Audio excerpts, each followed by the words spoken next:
Baada ya shukrani na pongezi hizo, nikitambua kwamba tupo hapa na makatibu wetu wa chama, tukiwa na katibu mwenyeji wa wilaya ya Mjini Kichama, na vile vile tunaye katibu wetu wa chama wilaya ya Amani, lakini tunaye mkurugenzi wetu wa baraza la manispaa mama ambaye yupo makini, nafikiri tunamuona.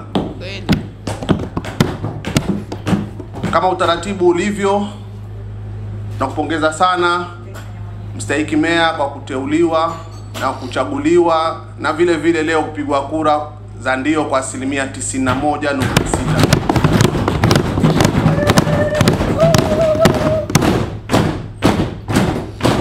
Vile vile ukiwa na mama ambaye ni naibu wako tena kwa mara nyingine tena kwa kumpa imani Khadija.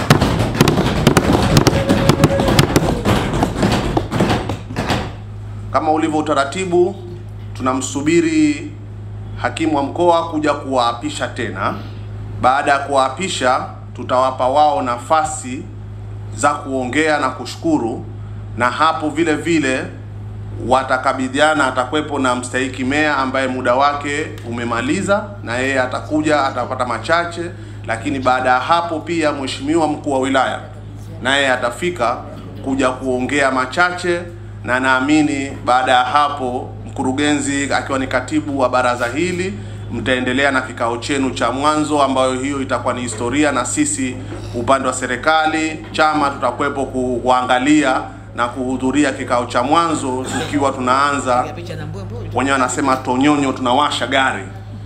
Naamini sura nazoziona tutafanya kazi.